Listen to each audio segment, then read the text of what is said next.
Señores, el doctor Jorge Bafico nos acompaña, ustedes ya lo vieron recién. Él es doctor en psicología, es psicoanalista, es miembro de la Asociación Mundial de Psicoanálisis, miembro del Grupo Lacaniano de Montevideo y es muy conocido como escritor y ahora dio el salto hacia las artes plásticas. ¿Qué tal, Jorge? ¿Cómo estás? ¿Cómo estás, Jorge? Un gusto para mí estar acá. ¿Cómo ha sido el salto? Y bueno, fue un salto que en realidad no lo hubiera querido hacer, esa es la verdad, porque tiene que ver con una historia y un libro, que es el anterior al último que saqué, que se llama Tan cerca de brillar. Que bueno, la vida a veces nos pone emboscadas, ¿no? Y la emboscada que me puso fue la muerte de un bebé recién nacido, de un hijo que estábamos esperando con mi pareja, y a partir de eso lo que me pasó fue escribir el libro casi en un estado de emergencia, ¿no? Escribir.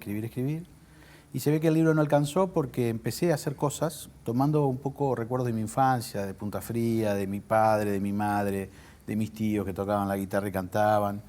Y empecé a hacer peces, guitarras y después elefantes. Y a partir de eso surgió algo ahí medio inesperado para mí. Sí, por un lado la imagen y por otro lado la escritura. Sí, es interesante, ¿no? Porque yo hago el camino inverso al análisis. Cuando uno analiza, por lo general a partir de una imagen, se genera una ficción. Uno empieza a hablar sobre eso. Y acá es al revés. Es sobre una ficción, empezaron a aparecer imágenes.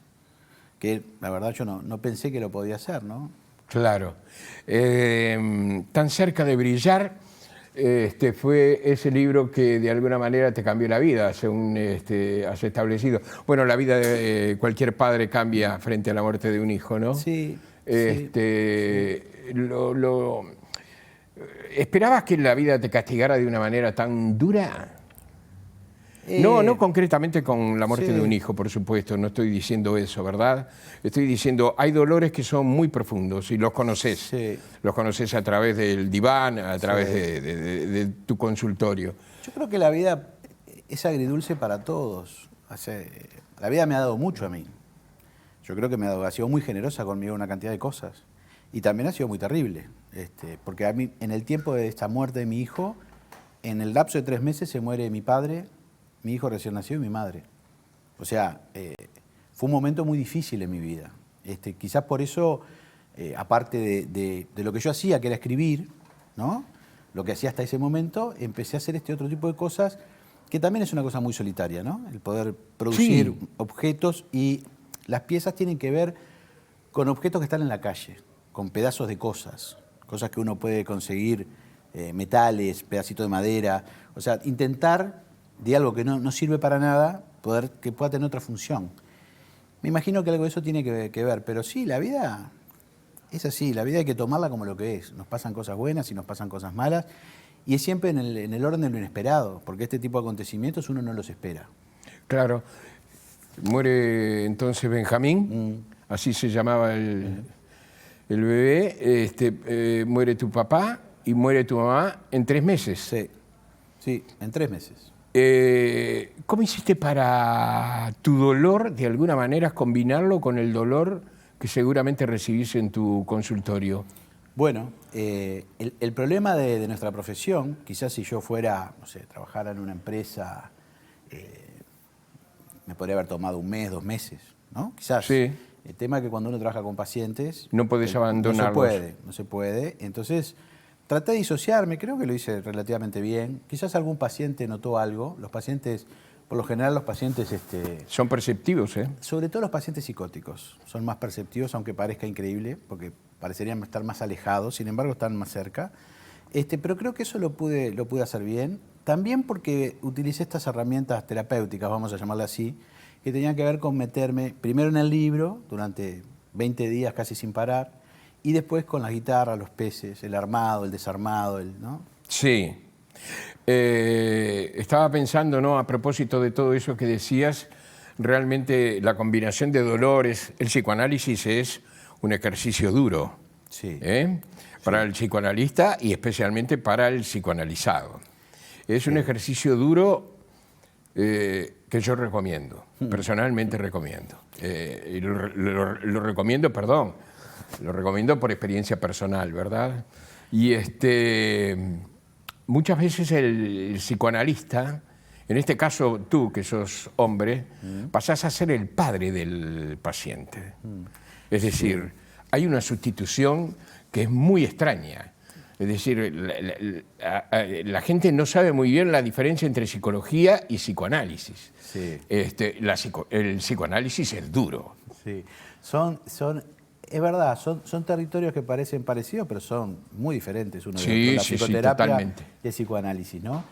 Y es cierto, uno, sin quererlo, de repente ocupa lugares en la transferencia que los pacientes nos depositan en esos lugares. El tema es no creernos en esos lugares, ¿no? O sea, no jugar en ese terreno, ¿no? Claro. Esto cuando decías que el psicoanálisis era un viaje duro, claro, como es un viaje a lo profundo, a lo más oscuro de lo que nos pasa, a darnos cuenta de que repetimos determinados patrones sin saber bien por qué, no deja de ser un viaje desconocido, pero duro. Está bien, me gusta ese término. El oficio del analista es tu último libro precisamente y habla concretamente del análisis. Tú dices de un viaje, ¿no? Y se parece a un viaje, sí, un viaje a lo desconocido. Claro, porque uno va por un tema al analista, va porque cree que quiere solucionar algo, pero cuando parte de ese lugar, de ese puerto, por lo general nunca va a terminar en el puerto que cree. Va a terminar en un puerto que no conoce. Claro. Ese es el viaje interesante del análisis. Pero lo más interesante es que muchas veces, yo creo que la mayoría de las veces, todavía no se ha corrido el telón. El psicólogo, para muchos es un todólogo, va al psicólogo. Sí. Cuando muchos psicólogos no pueden de pronto atender muchas cosas que tienen que ver con aspectos singulares. Sí. Un border, por ejemplo, ¿verdad? Sí. Pero el psicoanálisis está en esa profundidad, en esa sensación de amargura que da. Se llora mucho y empieza el alivio también a ser muy visible. Sí, sobre todo el psicoanálisis intenta la responsabilidad subjetiva. O sea, que la persona se pueda hacer cargo de su historia y no culpar a los demás o a la vida o a la situación. Hacerse responsable de que él tiene que ver en lo que pasa. Y eso es duro, por supuesto genera mucha angustia. Por eso, capaz que es más fácil para algunos, sobre todo en este tiempo, que aparecen las respuestas rápidas, también dentro de la psicología, ¿no? Sí, claro. No el llame ya, pero el cúrese ya. Por lo general no da mucho resultado, ¿no? Está comprobado que eso puede estar durar un tiempo. La mochila se sigue llevando. Claro. Se puede hacer que no está, pero siempre va a estar. Por un momento parece que no, pero la mochila vuelve. Por eso mismo yo te diría que te preguntaría, ¿cómo tiene que ser una persona cuando tiene algo dentro, ¿verdad? La necesidad realmente de ser atendido psicológicamente, ¿cómo debe elegir el psicólogo? De mí se han reído porque en circunstancias así yo le he preguntado, ¿qué quieres? ¿Que te atienda una mujer o un hombre? ¿Tu mamá o tu papá? ¿Una persona de tu edad? ¿Alguien que hable como vos? ¿Cómo se elige concretamente? Primero, creo que no todo el mundo tiene que ir a psicólogo. Lo dice un psicólogo, parece raro, ¿no? Pero creo que ahora hay como una idea de que todos tenemos que ir al psicólogo por cualquier cosa y no es así porque el psicólogo pierde efecto. Creo que alguien tiene que ir al psicoanalista, o en este caso al psicoterapeuta, cuando entiende que no puede con eso que le pasa. Eso que le pasa, no sé, que puede ser una depresión, ansiedad, lo que sea, lo inhabilita en la vida. Bueno, y la elección tiene que ser personal, o sea, tiene que ser empática. Uno puede decir, quiero trabajar con un hombre, muchos dicen, no, con un hombre puedo pagar otras cosas, otros dicen, prefiero una mujer porque me siento más cómodo. Creo que la elección tiene que ser personal. Lo que pasa es que a veces no se puede elegir. Sí, por ejemplo, claro. En la mutualista uno va a donde le toca. Sí. Pero cuando tiene la posibilidad de elegir, me parece que tiene que apelar a lo empático, ¿no? Pero un psicólogo no puede atenderlo todo, un psicoanalista no puede atenderlo todo, cualquier tipo de casos. No, hay que especializarse. Claro. Yo, por ejemplo, con niños yo no trabajo. No trabajo porque entiendo, primero no me preparé para ser psicoanalista de niños, pero además a mí me dificulta mucho el trabajo con los padres, me dificultaría el trabajo con los padres, porque a veces pasa que el niño mejora y empieza a hacer síntomas los padres. Entonces eso, hay toda una técnica y hay que tener una endurance muy particular para trabajar con niños, por ejemplo. Y no se puede trabajar con todo tipo de pacientes. Freud, por ejemplo, decía que él tenía una transferencia muy paterna. Entonces, con algún tipo de pacientes, sobre todo con algunas histerias, él le costaba mucho trabajar. Pero bueno, a veces no se puede elegir. Lo bueno es cuando uno puede elegir con qué tipo de pacientes trabajar, ¿no? Sí, sí. En medio de todo esto, entonces, escribes este libro que ¿qué trata de decir el oficio del analista? El oficio del analista es un seminario que di durante 4 años, del 2018 al 2021, donde trabajé lo que para mí son los fundamentos de la práctica del análisis. ¿Qué quiere decir eso? Es bueno, ¿qué es ser un analista? Entonces yo parto de lo que llama la orientación lacaniana, que es Freud, Lacan y después Jacques Alain Miller, que son como los referentes. Lacan es difícil, Lacan. Ojo al gol, Pero es, bueno, ¿qué hacemos? ¿Cómo se interpreta? ¿Para qué se interpreta? ¿Cómo se tiene que trabajar en relación al tiempo? El tiempo de la sesión, si es corto, es largo. Todo ese tipo de cosas es lo que intento hacer a partir de casos clínicos. Trabajo mucho casos clínicos, como pongo ejemplos, ¿no? Del tipo de interpretación, claro, de lo que es la dirección de la cura. Es una especie de referencia como para gente que se recibe, que recién se recibe, o que está haciendo sus primeros pasos en eso, para que tenga una idea de lo que es la orientación lacaniana.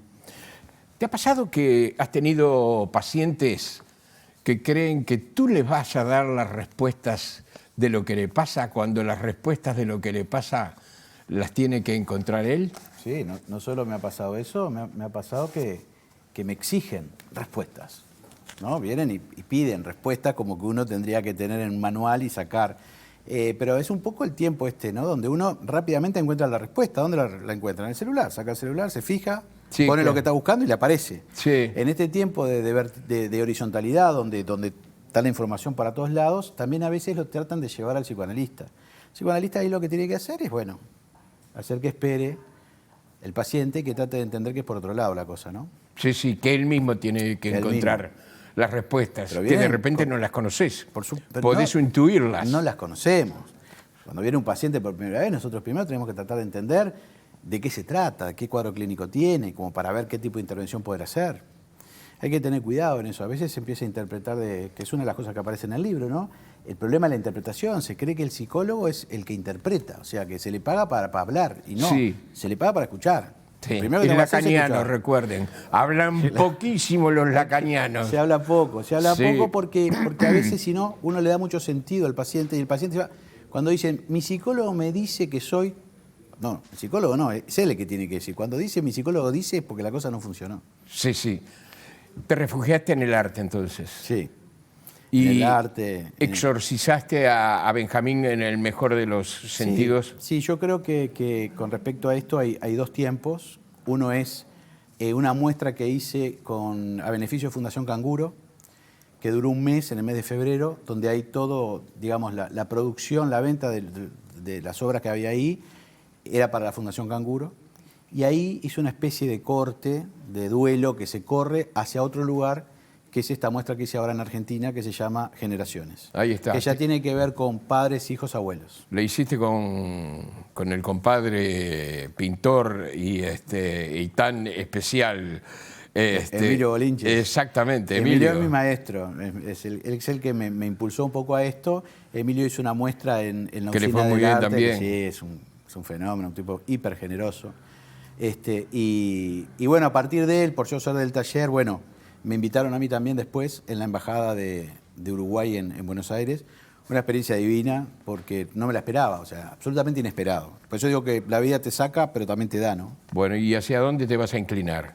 No, yo soy psicoanalista. Sí. Soy psicoanalista y aparte, bueno, tengo esto que me ayuda, digamos, a alejar algunos demonios, simplemente. Y bueno, y eso se ha convertido en algo que a la gente le gusta. A alguna gente le gusta esas cosas. Y también hago lazo con eso, con la gente, ¿no? Pero mi función es ser psicoanalista primero y docente de facultad después. Claro. ¿Sos padre además? Sí, tengo 3 hijos más. 3 hijos más. ¿De qué edad? 22, 21 y 14. Y de alguna manera se encuentra una excusa, la excusa tuya, para poder tomar tu espacio y tu tiempo para hacer estas cosas.